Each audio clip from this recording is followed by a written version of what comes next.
Hi everyone, my name is Pete Bower and I'm from the University of Manchester.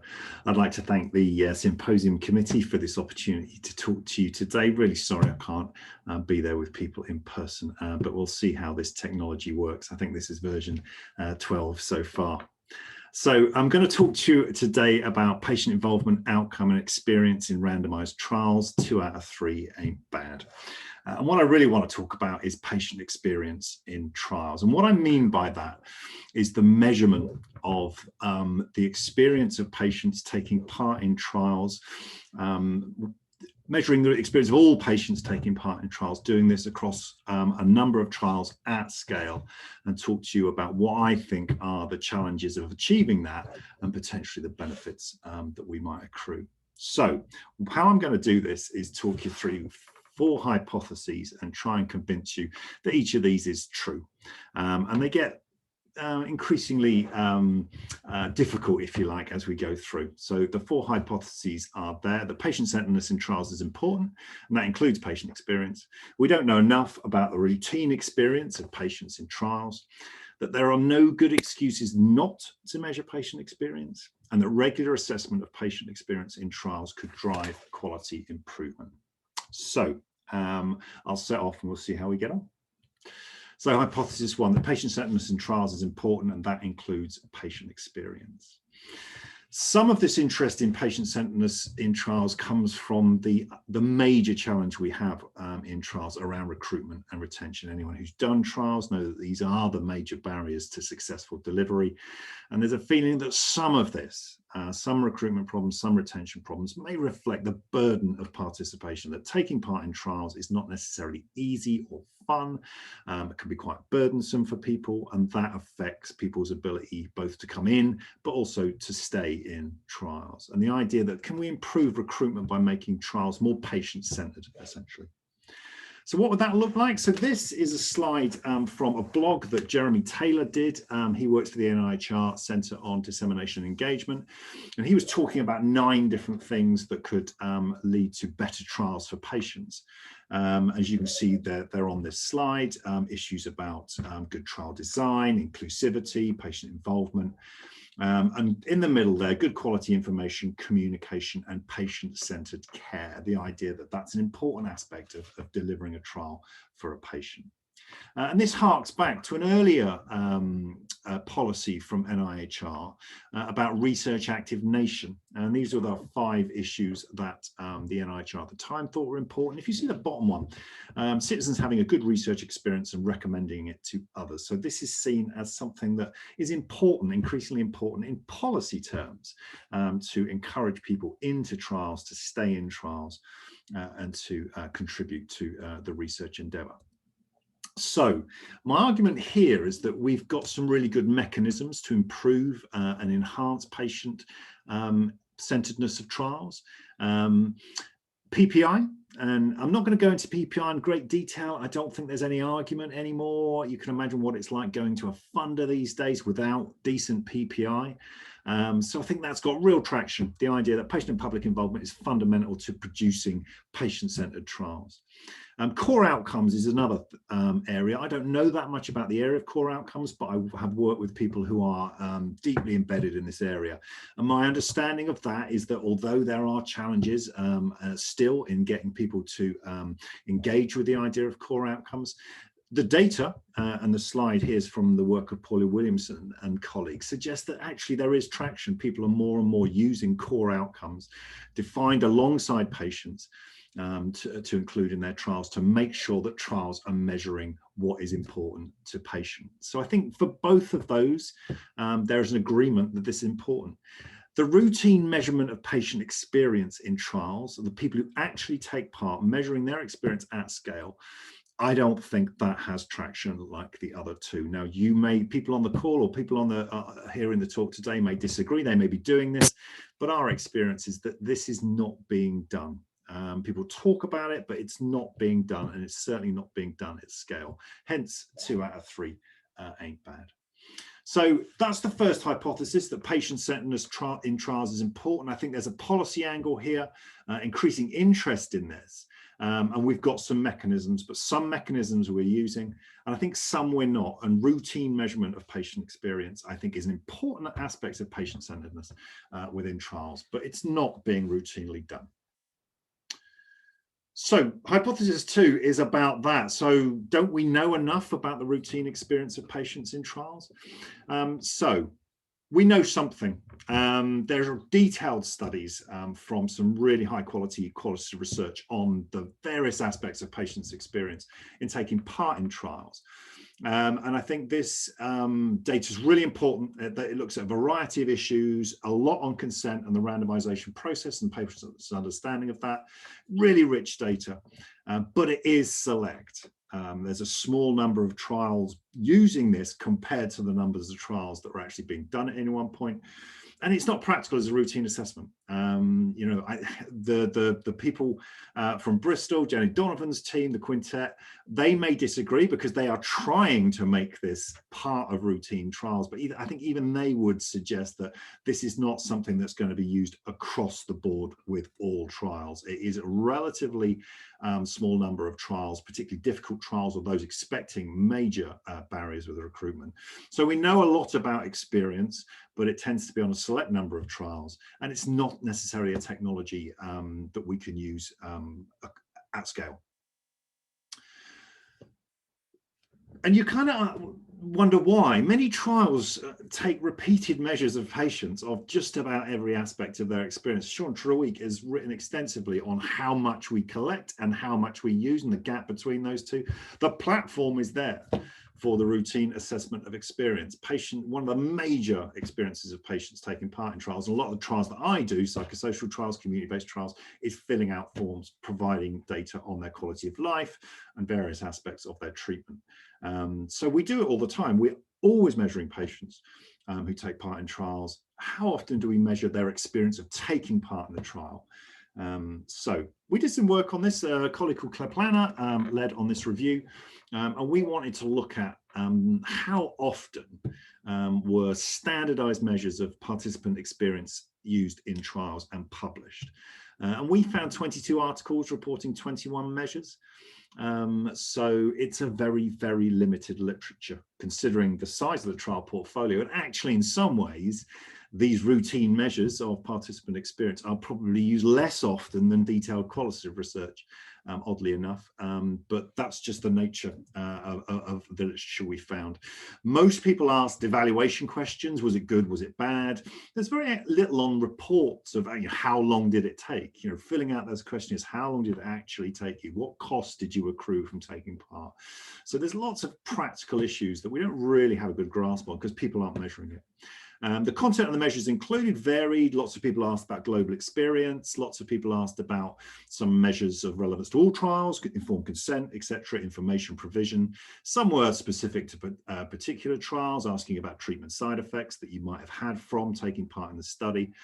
And again, a common question about willingness to participate in the future and recommending to friends, family, and others about taking part in trials in general. So there is a literature, but very, very limited. Now, from the limited data presented, again, a very highly selected group, generally high levels of satisfaction. Generally around 80% of people say that they are broadly satisfied with their experience. Again, generally positive about further participation where that was asked. But again, some trials are reporting a significant minority of patients who are not reporting that positive experience. So I think that's important, and we'll come back to that. So, not many trialists are measuring patient experience. Now, I know of one group that is. I should declare conflict of interest here. I work for the NIHR Clinical Research Network. I'm a National Specialty Lead for Health Services Research. And the network has taken this on. They have been very active in measurement of participant experience, such that all the networks, there's 15 geographical networks in England, and they all have to provide data on participant experience as part of their ongoing quality improvement. What's interesting is that they measure across the study. So each CRN will adopt many studies, and they'll measure participant experience across. So for example, Greater Manchester CRN will have data on the experience of patients who take part in studies in Greater Manchester, and that will involve a wide variety of studies. What we don't have, and what I'm particularly interested in, is the kind of vertical assessment. For example, organizations who are running trials and collect data on all the patients within those trials. So a very different perspective from the CRN. I think it would produce different data. I actually think that's more relevant, but that's an argument we can have. But essentially, we don't see this a lot. So CRN is collecting data across its geographical boundaries. We don't see organizations or particular trials often routinely measuring participant experience. And I think that's a bit of a gap. So hopefully you'll buy hypothesis 2, that we don't know enough about the routine experience of patients in trials. We know something, we know detailed qualitative data, we've got some experience data, but compared to the size of the trials portfolio, it's really limited. So hypothesis 3. So apologies for the slightly mangled syntax here, that there are no good excuses not to measure participant experience in trials. But essentially, in my discussions with colleagues around these issues, we have discussions and people provide reasons or excuses for why they don't do this. And what I'm going to do is go through those and hopefully show that they're not all that strong. So they are that PPI is enough. Why do we need regular participant experience measurement when we've got PPI? The quantitative measures of experience are crude and not that useful. They're actually more interested in those who don't participate. That the routine measurement of participant experience would potentially impact on the trial through reactivity and integrity, and I'll come on to what I mean by those. That we don't have issues with participant experience. Most people are happy. This is not a high priority. And that people have concerns that once you start to measure participant experience, then of course you start to compare, and those comparisons will not be fair, and certain trials and certain populations might be disadvantaged if we measure this. So I'll go through those one by one. So PPI is enough. We do have increasing knowledge about how to involve patients in trial design. And I think we're learning all the time about that. There's some evidence that this is having an impact in a kind of instrumental way, that it's improving recruitment. So the Ennis study in psychiatry and Crocker's recent BMJ paper, really high profile, showed that good PPI could potentially lead to benefits in recruitment and retention. So some evidence that this was having some benefit. But I think the focus is on patient input to trial design and delivery and less on the output. So really good PPI should set you up to have a really patient-centered trial, but that is very rarely tested. So we very rarely then measure it to see if that was actually the case, and that those benefits did accrue to people who took part. I don't want to get into very detailed arguments about the representativeness of PPI contributors on trials. I think that's a very complex area, but I think it is asking a lot for small numbers of contributors to be able to represent all the likely views that of people who take part in trials, all the likely challenges that those patients and participants are likely to face. And with a real focus now on diversity and inclusivity in trials, we do need to be careful that the trials we're designing are fit for everyone. And part of that, I would argue, is about measuring that and testing actually whether those benefits have accrued, whether your good PPI is actually showing up in good participant experience. Quantitative measures are crude, and I think this is fair.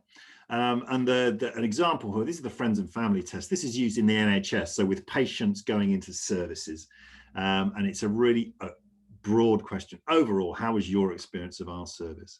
And there's an argument that these are crude and too crude to really benefit. So I think there's a legitimacy to that. However, as a trialist, I am aware that I spend a lot of my time creating and using, broad, relatively crude measures of complex issues such as quality of life and depression and self-management and all these issues. And we use quantitative measures to assess complex issues.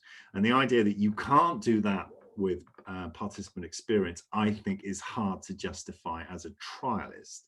To say, oh, we can measure all these things, but we can't measure participant experience with simple questions. So I think that's hard to justify. That we're more interested in those who do not take part. So this is, again, legitimate. We're really interested in people who don't take part in the trial at all, because recruitment's a major issue for us. We're also really interested in people who come into the trial but are not retained. And I think our next speaker has a few things to say on that particular issue. So recruitment and retention, you know, people say, well, these are the sort of participant experience issues that we should be looking at. I completely agree. This is not an either or issue, but essentially I do think the experience of those who take part in and stay in trials, we shouldn't take that for granted, that was great, that they stayed in and that was fine. Those people, the voice, the experience of those people, I would argue, needs to be captured, and we can't just focus on these groups and say these are the only people we're interested in. We do need to look at the routine experience of those who come into and stay in the trials we run. So reactivity and integrity, these are two different things.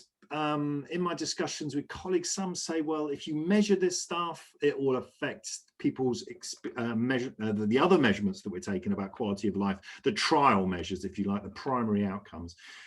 So I think there's a legitimacy to that argument, although I don't think it's that strong. And I've not seen evidence that that's the case. So I think that's a concern that we'd need to explore.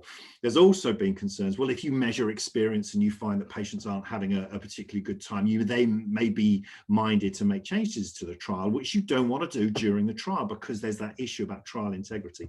And again, I think there's a legitimacy to that concern, but how, I mean, we could put protections in place. I don't see that as a deal breaker or a block to the use of participant experience. It's something to consider, but it's not something that would make it impossible to do.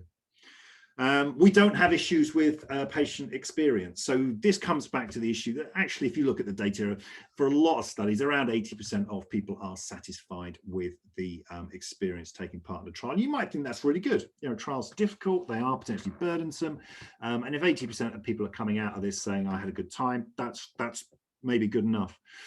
Partly that's a selection issue. So the very small number of people who routinely use measures are probably people who take this sort of stuff quite seriously. So that's a selection of trials. There may be much lower levels of satisfaction in certain trials and certain populations. We simply don't know. The other issue, of course, is 20% still quite a significant number of people. And, you know, if that impacts on their later participation, or more importantly, leads to wider social influences where they are discussing their experience with people who may not have taken part in a trial, but may be offered one. It's quite an interesting issue about, you know, if you're losing 20% of people each time and they're telling people, oh, you know, I had a difficult time in this trial, they didn't treat me very well. Who knows? Who knows the impacts of that? So we can't rest on those laurels and say, well, 80% is enough, because we might be losing significant numbers of people. And of course, with social media and so on and so forth, people's experience can be shared very widely. So I think we'd have to be careful to say, oh, you know, this is all fine, we don't have a problem.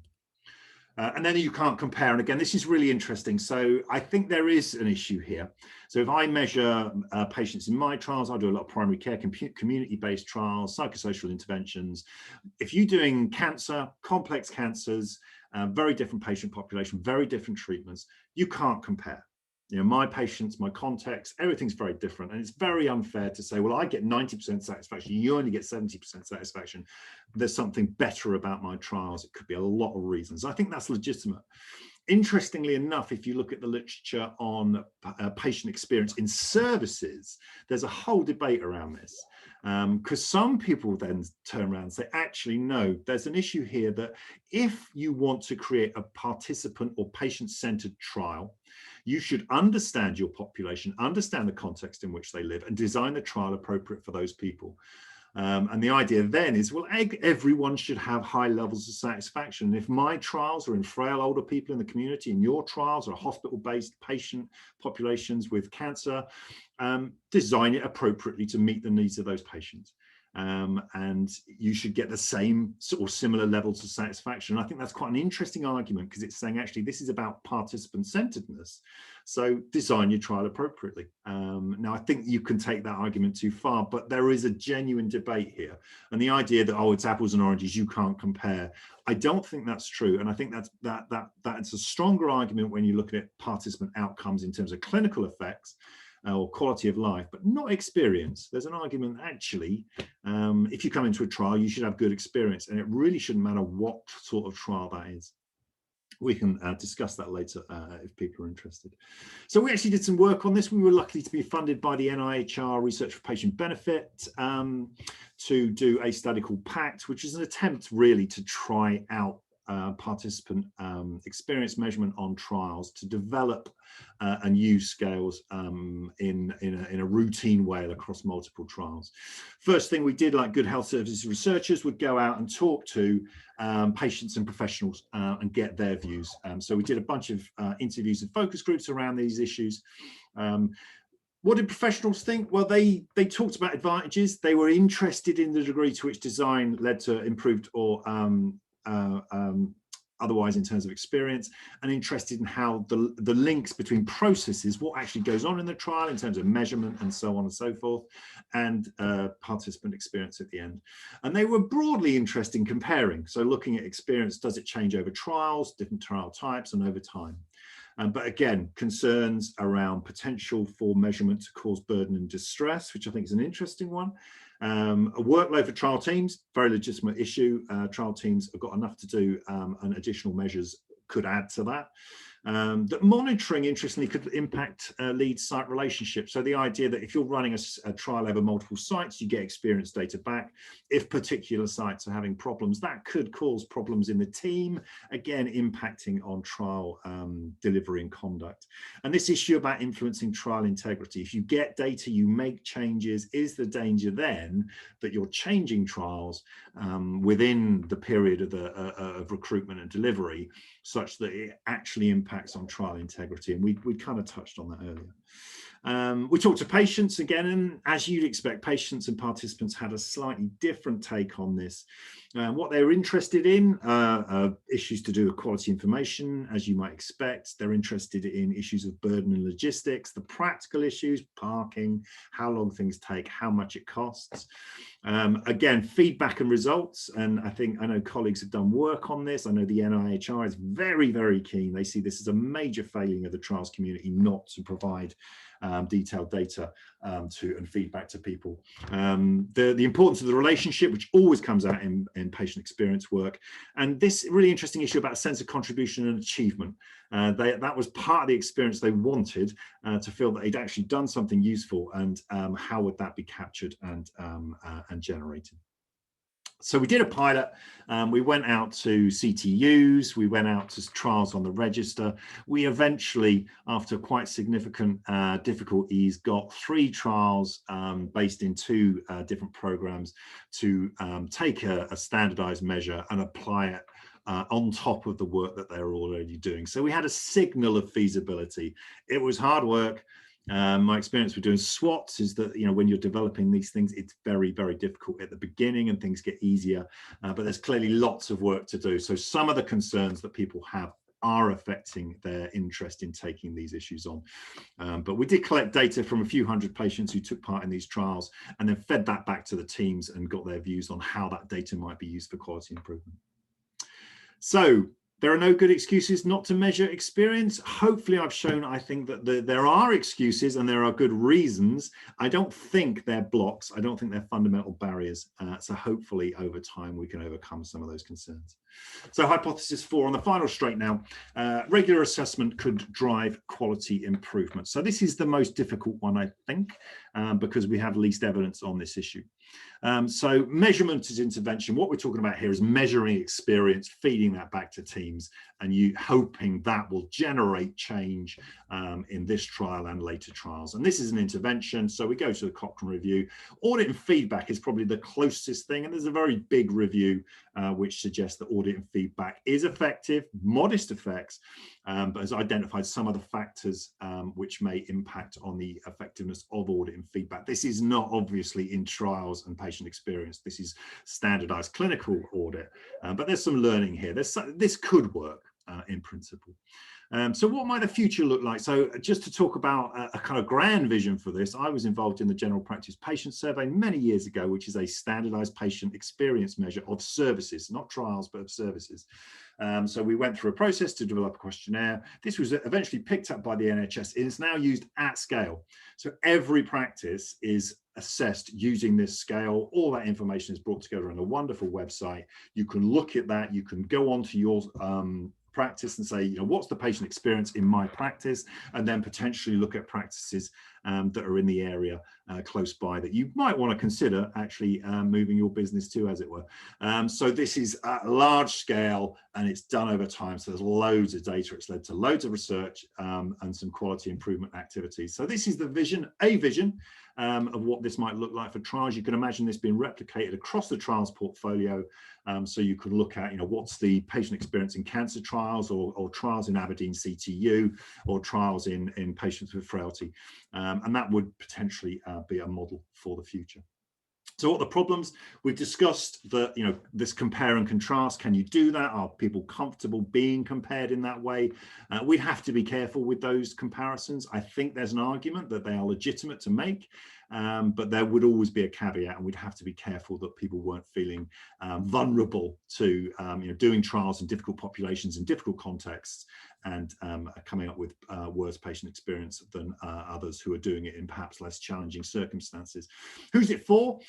So this is an interesting issue. You'd think it would be for patients. The GPPS really should be for patients. I think the evidence that patients use it is limited, and they certainly don't use it to shop around for doctors very often. There's an argument that, you know, patients would use data on experience in trials. I think it's probably something where it might be used more by policymakers. You can imagine funders. You can imagine funders having that data available and saying, well, here comes a CTU. They want to do a trial. Actually, you know, their patient experience is pretty poor. Lots of patients not happy with what's going on. And we want you to work on that. We want to see some change on that. So it could be funders, it could be policymakers. But one of the challenges, the benefits of this probably come from scale. Being able to compare participant experience across multiple trials, multiple units over time, hugely important, I think, and potentially very valuable, but that's a lot of data collection. So in a sense, to see the benefit, you have to convince people to do this at scale. As you can see from our pilot, we've got a long way to go before we're convincing people to do that. So what can we do with the data? So finally, how actionable is this stuff? And this comes back to the issue of the crudity of some of these measures. The bullet points show some of the items we used in our pilot. From the very broad, I had a good experience of taking part in the study, to more specific, did anything happen while you were taking part that was not covered? And then these broader kind of more aspirational ones. Did you feel proud to take part? Did you regret taking part? These were items suggested by patients. Now, the data from that would be potentially useful and striking. The issue is it actionable? You're getting very broad feedback, and you really want more. You want to sit down with patients and talk through these issues, which you may be able to do. You may be able to do. There may be other ways of doing it. I've got the example of text mining there, using unstructured text that people provide to provide you with additional insights. But it is potentially quite difficult because you're getting very broad feedback, and it's how you action that. And I think that's a really significant challenge, that we want data that will tell us what we're doing right and what we're doing wrong. And these very broad measures used at scale lack a little bit of nuance. So regular assessment could drive quality improvement. Hopefully I've made a case that that is potentially true. We've got a ways to go with that in terms of making that case, but I think there's a way forward, and there's enough as a signal to suggest this could be a way forward to make our trials better in the future. So there are the 4 proposals.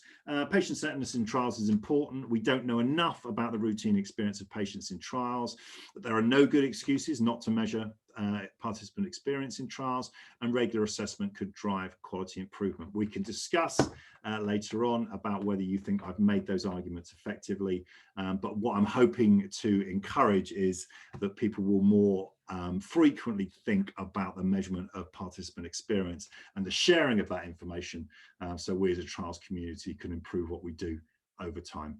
Finally, just like to acknowledge the support of various funders who helped us with this work over time. The NIHR School for Primary Care Research, Research for Patient Benefit, and the MRC Hubs for Methodology Research, who all at various points given us a really useful funding to take this work forward. Hope that was interesting. Delighted to talk with people afterwards, and we can get on to some questions. Thank you.